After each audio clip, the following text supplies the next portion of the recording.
विश्व में सर्वाधिक क्षेत्रों में मीठे मीठे फल के रूप में गन्ने का उत्पादन किया जाता है। गन्ना जिसके रस से गुड़ बनाया जाता है, शक्कर बनाया जाता है, यह उन क्षेत्रों में बोया जाता है जहाँ पर विश्व में सर्वाधिक वर्षा होती है एवं जलोढ़ मृदाएं पाई जाती है। विश्व के अधिकांश देश मीठे के लिए गन्ने का प्रयोग करते हैं जिससे चीनी बनाई जाती है। चीनी मुख्यतः उन देशों में बनाई जाती है जो विषुवत रेखा के आसपास के क्षेत्रों में है। गन्ना मुख्य रूप से जब ये झाड़ी के रूप में था उस समय यह पादप भारत में पाया गया था। इसका मूल स्थान यदि माना जाए तो भारत को माना जाता है। गन्ने का मूल स्थान गन्ने का मूल स्थान भारत माना जाता है।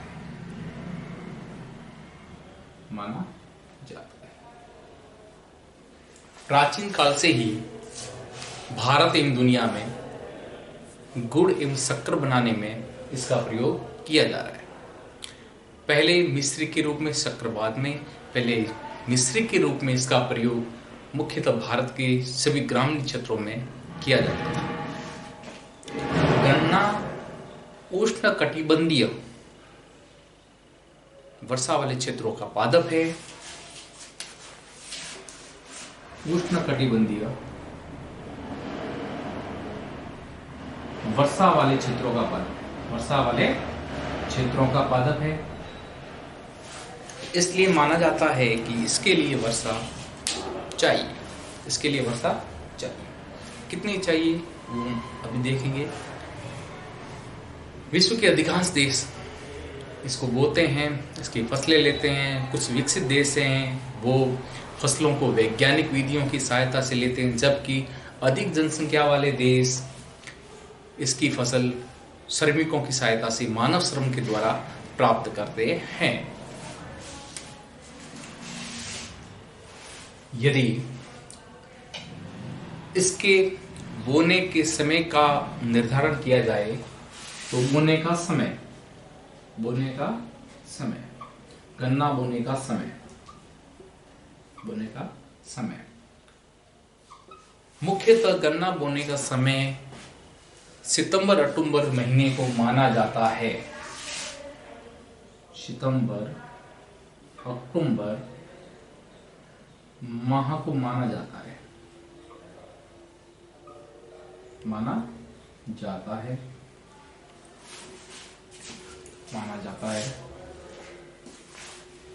यह फसल अलग अलग देशों में अलग अलग महीनों में पककर तैयार होती है।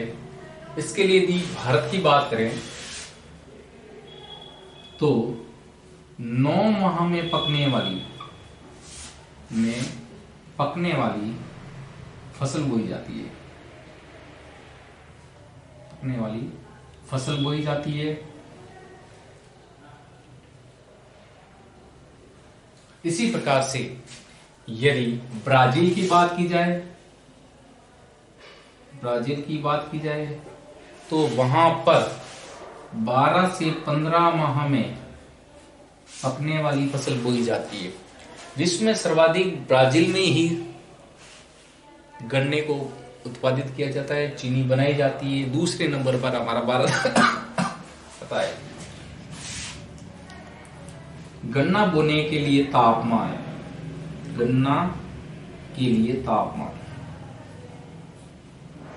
गन्ना बोने के लिए सर्वाधिक उपयुक्त तापमान 17 से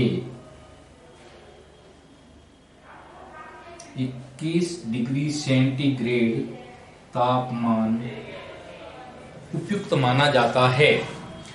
इससे अधिक होने पर 21 डिग्री से अधिक होने पर गन्ने की फसल खराब होने का खतरा बढ़ जाता है।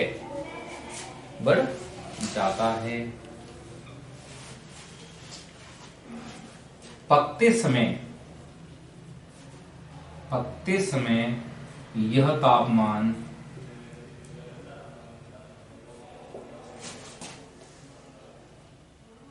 18 से 20 डिग्री सेंटीग्रेड होना चाहिए। गन्ना बोते समय 17 से 21, पकते समय 18 से 20।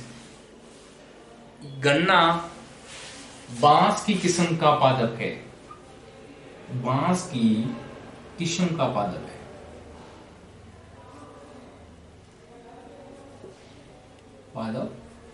है।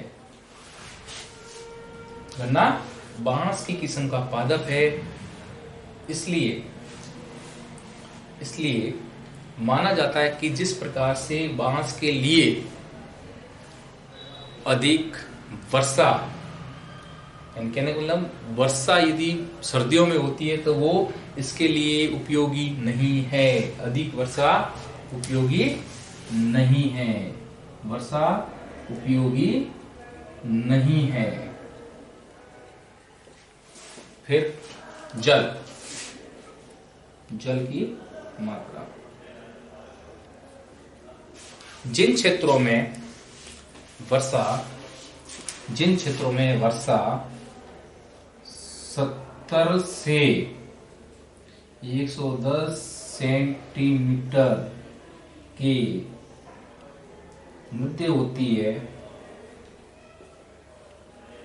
वहां पर गन्ना बोया जा सकता है।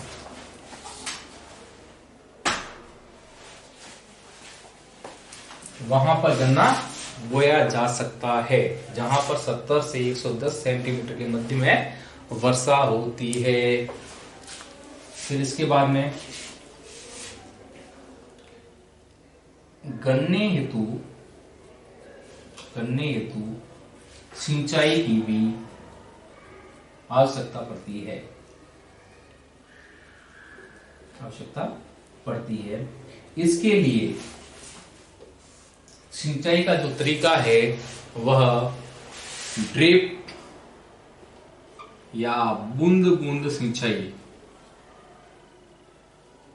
उपयुक्त मानी जाती है। कौन सी सिंचाई का जो ड्रिप बूंद बूंद सिंचाई का जो तरीका है वह इसके लिए उपयुक्त माना जाता है। क्योंकि इसके द्वारा इसकी जड़ों में ही पानी पहुंचाया जाता है।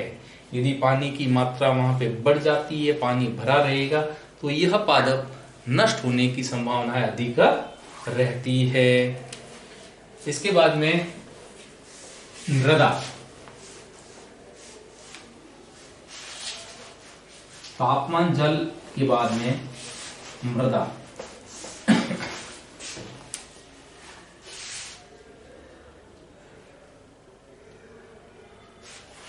मृदा के लिए यह जलोढ़ मृदाओं वाले क्षेत्रों में एवं दोमट मिट्टी वाले क्षेत्रों में अधिक बोया जाता है, वहां से अधिक पैदावार ली जा सकती है। तो इसके लिए मृदा सबसे उपयोगी मृदा है वह दोमट एवं जलोढ़ मृदा को उपयुक्त माना गया है। जलोढ़ मृदा को उपयुक्त माना गया है। कौन सी मृदा? दोमट व जलोढ़ मृदा को इसके लिए उपयुक्त माना गया है।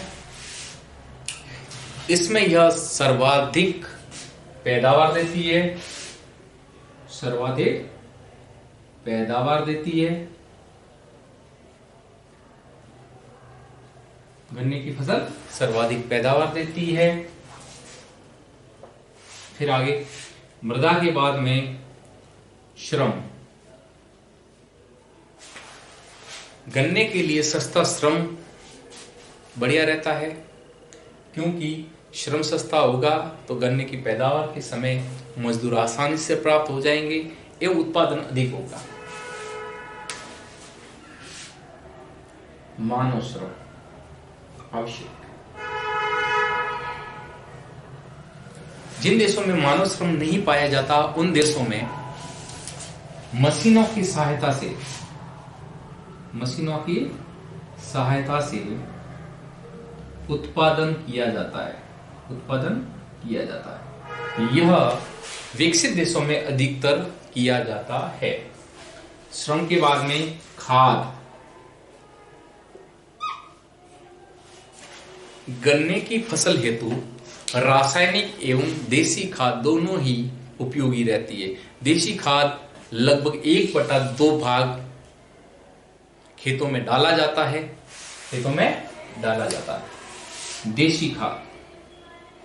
देसी खाद जिसे हम गोबर खाद कह सकते हैं, यह खाद गन्ने के लिए अमृत समान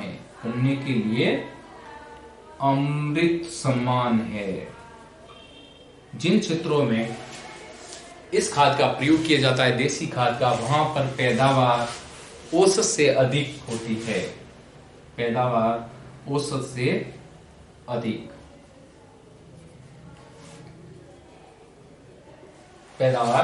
अधिक होती है। इसी प्रकार से यदि देसी खाद नहीं मिले तो रासायनिक खादों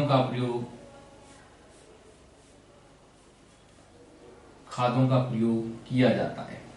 इसकी सहायता से भी फसलों को बढ़ाया, उनमें रोगों को नष्ट करने का कार्य किया जाता है। बाजार,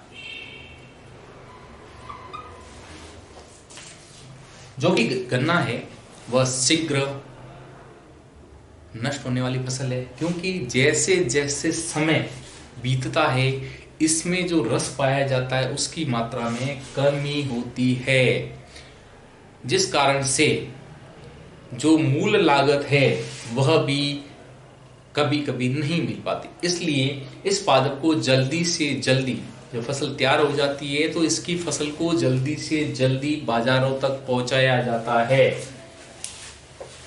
कहां पर पहुंचाया जाता है? बाजारों तक, खराब होने के कारण।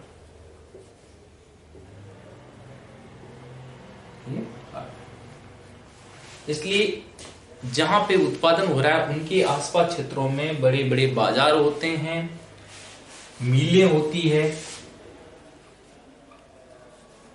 जिनके द्वारा गन्ने को मिलों में ले जाया जाता है, उनसे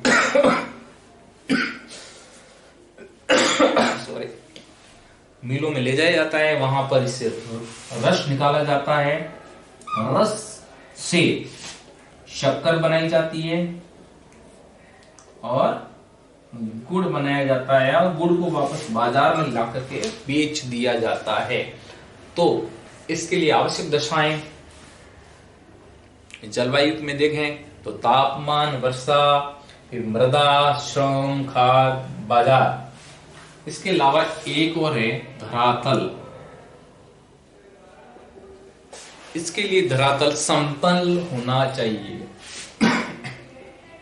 समतल होना चाहिए। समतल होने के कारण से इसकी जड़ों में पानी इकट्ठा नहीं होगा और पौधा नष्ट नहीं होगा। अब हम देखेंगे विश्व में सर्वाधिक उत्पादन वाले देश। किन देशों में सर्वाधिक उत्पादित होता है?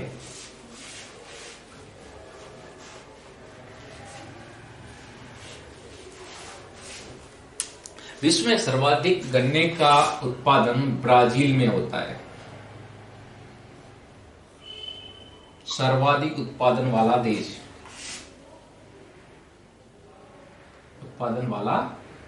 देश, प्रथम स्थान रखता है। ब्राजील गन्ने के उत्पादन में प्रथम स्थान रखता है। यहां पर पंपाज मैदानों में गन्ना बोया जाता है। यह एक समतल मैदान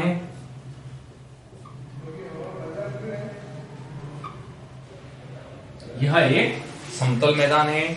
इसके मैदानों में बोया जाता है। यहाँ पे प्रति हेक्टेयर उत्पादन अधिक है। फिर दूसरे नंबर पर हमारा भारत है। भारत में गंगा यमुना का दोआब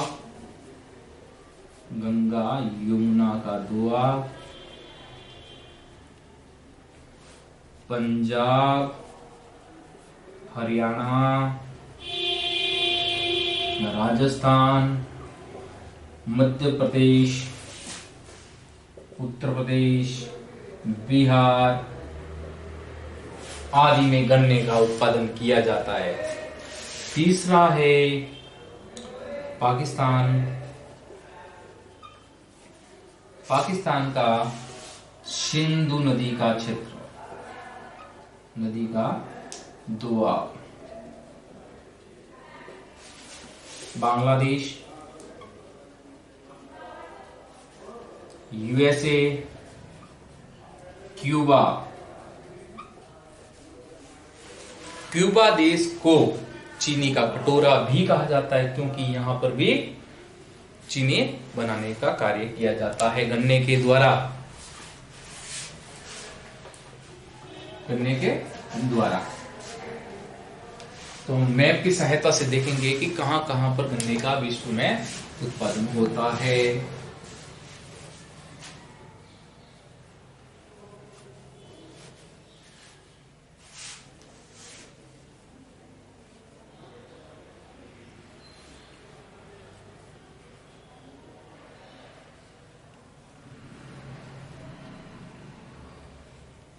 तो विश्व में लगभग सभी जगह पे गन्ने का उत्पादन होता है, केवल शीत प्रदेश को छोड़कर। शीत प्रदेश को छोड़कर विश्व में सभी जगह पे होता है। तो भारत में गंगा यमुना का दोआब, पाकिस्तान सिंधु नदी का, यांग शिकियांग नदी, शिकियांग नदी श्रीलंका में,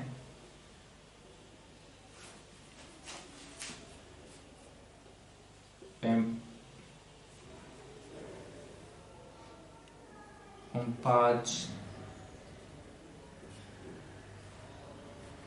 प्रेरिस प्रदेश, दक्षिण अमेरिका, दक्षिण अफ्रीका, मेडागास्कर,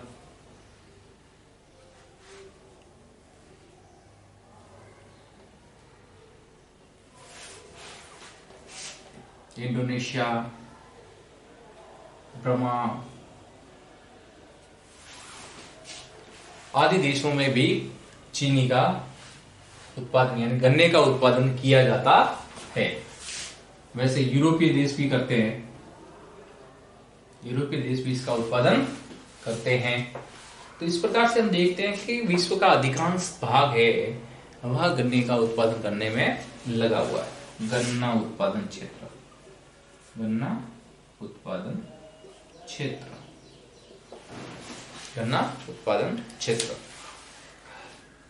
गन्ना है यह मिठास प्रदान करने वाला है, इसलिए सभी देश चाहते हैं कि भाई गन्ना उत्पादन किया जाए।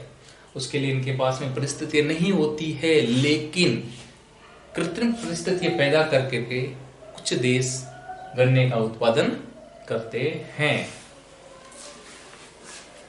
गन्ने का उत्पादन करते हैं। अब इसका विश्व व्यापार, उत्पादन के बाद में विश्व व्यापार।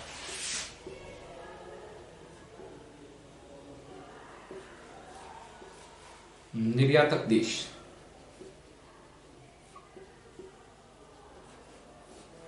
आयातक देश। निर्यातक देशों की दृष्टि से देखा जाए तो ब्राजील, क्यूबा, भारत, पाकिस्तान, चीन इत्यादि मुख्य है, जो कि गन्ने का निर्यात न करते हुए गन्ने से बनी वस्तुओं का निर्यात करते हैं, जैसे गुड़ का, चीनी का, शक्कर का, या उसके जो भी उत्पाद बचते हैं उनका ये निर्यात करते हैं। जबकि आयातक देशों में यूरोपियन देश आते हैं, यूरोपियन देश, इंग्लैंड, फ्रांस, जर्मनी,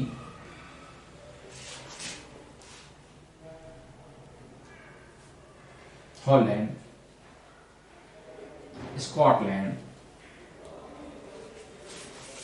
फिनलैंड, इसके अलावा अमेरिका में कनाडा,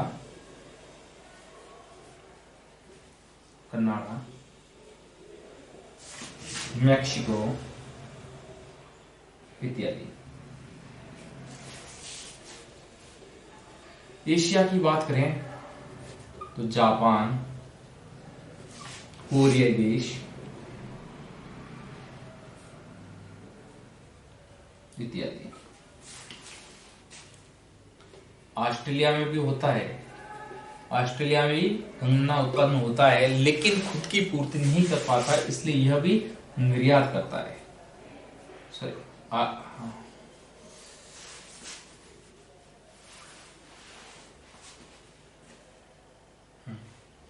आयात करता है।